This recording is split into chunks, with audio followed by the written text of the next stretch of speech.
Okay, fam, welcome to the Chapter 22 Multiple Choice Quiz. Please listen carefully as I read it while you take it.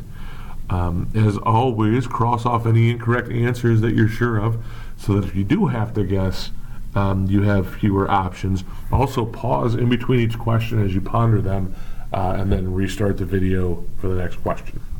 Here we go. Question 1.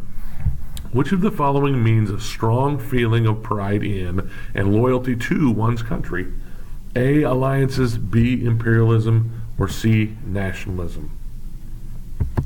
Question 2. The glorification of power and buildup of weapons is also known as A. Militarism, B. Alliances, C. Imperialism. Question 3. How did imperialism add more fuel to the fire to start World War I? A. The natives in the colonies were rising up and fighting for independence. B. Coaling stations were being destroyed by U-boats. Or C. There was major competition for trade in colonies that strained relations between countries. Question 4. Besides militarism, nationalism, and imperialism, what is the fourth cause of World War I? A. Alliances, B. Backstabbing, or C. Quest for gold? Question 5. What started the fighting in the Balkans between Austria-Hungary and Serbia? A. A terrorist trained by a Serbian group killed Franz and Sophie Ferdinand. B. Franz Ferdinand placed an embargo on the Austria-Hungary Empire. Or C. Serbia refused to sign a peace treaty that Franz Ferdinand proposed. Question 6. Read the quotation below from President Woodrow Wilson's message to Congress in 1914. What was the president asking the nation to do? The United States must, during these days that are to try men's souls, be impartial in thought as well as action, must put a curb upon our sentiments, as well as upon every transaction that might be construed as a preference of one party of the struggle before another.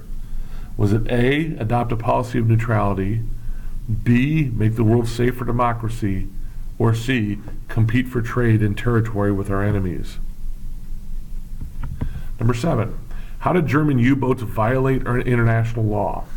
A, by stopping vital supplies from reaching the front lines. B, by conducting surprise searches of merchant ships in neutral waters. Or C, by attacking merchant ships without letting passengers flee to safety. Number 8. What was the name of the British ship that had 128 Americans die when it was sunk by a German U-boat in 1915? A. Lusitania, B. Olympic, or C. Carpathia? Number 9. How did President Wilson respond to the sinking of the Lusitania in 1915? A. By demanding that Germany stop unrestricted submarine warfare. B. By sending Navy ships to patrol Atlantic waters and sink any U-boats they found. Or C. By warning American citizens that they traveled on foreign ships at their own risk. And question 10.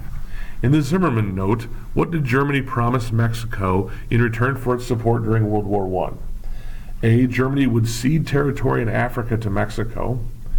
B. Germany would help Mexico regain territory in the United States. Or C. Germany would loan Mexico money to jumpstart its economy. All right, when you're done, turn in your quiz to me. Thanks. See you later.